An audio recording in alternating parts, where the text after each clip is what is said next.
Okay guys, samahan nyo naman ako magluto dito sa ating multifunctional cooker ng noodles. Ito guys, niluto natin cheesy ramen. Guys, non-stick na tong ating Vermax na multi-purpose cooker. Ayan siya guys, no? Kapag ka-umorder kayo niya, meron na siyang kasama mga ganito, utensil guys. Sandok, mangkok, tinidor, kutsara, ito pa sandok na lapad, and then chopstick, and then may kasama na rin siyang panglinis. Okay, dito siya. Lagyan natin siya ng tubig.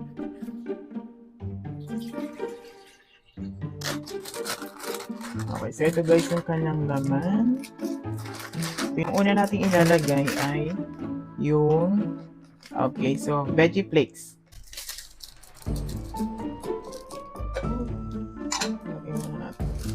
Okay, so sabi kasi dito, kahit di pa siya kumukulo, pwede na siyang ilagay na. So, nilagay na natin. So, i-wait lang natin siyang kumulo. Kasi na siya, nakulo na siya. Oh. Next procedure natin is ilalagay na natin yung ating noodles.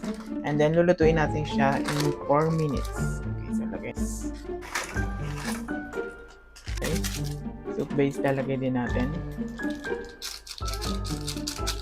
Stopwatch 4 minutes, guys. No?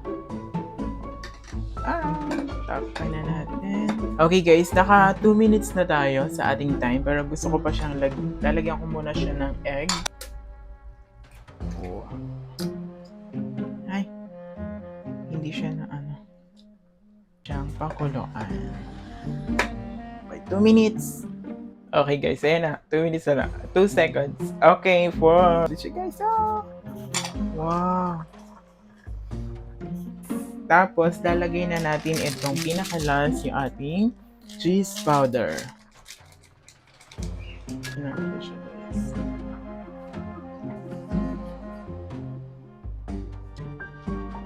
So, pwedeng magluto rito sa ating multifunctional electric cooker ng ramen. Yeah, guys. Yeah. So, guys, perfect to sa mga solo living o di kaya sa mga student na nagdo-dorm, no? Kasi multifunctional na siya. Pwede kayo magluto ng kanin o di kaya naman ng ulam. So guys, if you need one, check out ka na rin na sa'yo.